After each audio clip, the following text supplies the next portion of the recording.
মানুষ এমপি হয়, কিন্তু আমি 5 বছরের জন্য আসি নাই।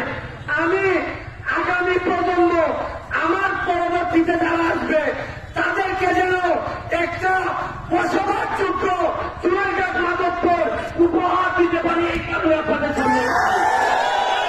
আপনারা, আমি বঙ্গবন্ধু কন্যা জননেত্রী শেখ হাসিনার অনুমতি নিয়ে আইছি। আপনারা চাই চাই বলেন না কেন, শুনেন, মানুষের অনুমতি চেয়ে বড় কিছু হইতে পারে না, মানুষের ভালোবাসার চেয়ে খুব বড় কিছু হইতে পারে না। আমি আপনাদেরকে বলবো, আপনারা আমার ভাই, আপনাদেরকে নিয়েই আমি চুয়াডাঙ্গা মাধবপুরের উন্নতি করতে চাই। আমি আপনাদেরকে বলতে চাই, আমি বঙ্গবন্ধুর আদর্শের একজন সৈনিক। আমি দেখাইতে চাই প্রকৃত সৈনিক হইলে কিভাবে মানুষের ভালোবাসা পাওয়া যায়।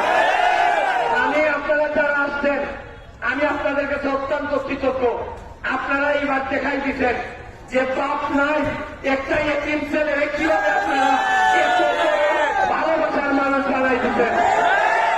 আমি আপনাদেরকে বলবো, 7 তারিখ, একেবারে 7 তারিখ পর্যন্ত শুনেন, এরা কয়েকজন আমার মুখে বলা বলি করে, কয় শুনো, যতই দূর থাকো 7 তারিখ সন্ধ্যাবেলা আমরা নেমে যাওয়া করতে পারবো। আমি আপনাদেরকে একটা কথা বলে, আমার প্রতিদ্বন্দ্বী যিনি প্রার্থী আছেন তার লোকজনকে আমি জিজ্ঞেস করি, বাইরে নির্বাচনের আরো 20 দিন বাকি, এখনই তোমরা ভোটারের উপর বিশ্বাস করো না, বিশ্বাস করো অন্ধকারের উপর। বাইরে যদি কলিজার জোর থাকে, ইমান যদি ঠিক থাকে, প্রকৃত যদি মানুষের জন্য কাজ করে থাকো, তাইলে মানুষের উপর বিশ্বাস রাখো। যারা নামাজ কাজা হইছে বহুদিনের, এরারই ভয়, কাজের কাজা হইছে যতদিন, এরারই ভয়।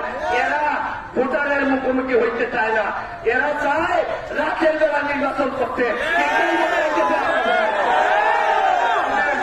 চুয়াডাঙ্গার মানুষ, আমি চুয়াডাঙ্গার সন্তান, আমি চুয়াডাঙ্গার মানুষকে চিনি। চুয়াডাঙ্গার মানুষ একবার তারে কলিজা দেয়, তারে কখনো ফির দেখায় না। 7 তারিখ পর্যন্ত থাকবেন, একেবারে ফুড সেন্টার থেকে বেরোয় আসবেন। আমি আপনাদেরকে কথা দিচ্ছি, 7 তারিখ মাত্র 7 ঘন্টা সময় এই এতিম ছেলের জন্য দিবেন। আমি আপনাদেরকে আগামী 5 বছর আপনাদের হক অধিকারের পাহারাদার হিসাবে কাজ করব। এবং আরেকটা কথা দিয়ে যাচ্ছি, আল্লাহ হাজির নাজির, একটা ইট যদি আমি চুয়াডাঙ্গাতে লাগাই, আমি আরেকটা ইট মাধবপুরে লাগাবো, যে আমি কথা দিচ্ছি আপনাদের। আমি আবারও আপনাদেরকে ধন্যবাদ জানিয়ে, আমাকে অনেক বেশি সম্মানিত করেছেন। এই ঋণ আমি কোনোদিন পরিশোধ করতে পারবো কিনা জানি না, তারপরও আপনাদের জন্য বাকি জীবন, নিজের জীবনে যা অর্জন আছে সব আপনাদের জন্য দিব, এই ঘোষণা দিয়ে, এই কথা বলে জননেত্রী শেখ হাসিনার জন্য দোয়া চেয়ে আজকের মতো বিদায় নিচ্ছি। ভালো থাকবেন। জয় বাংলা।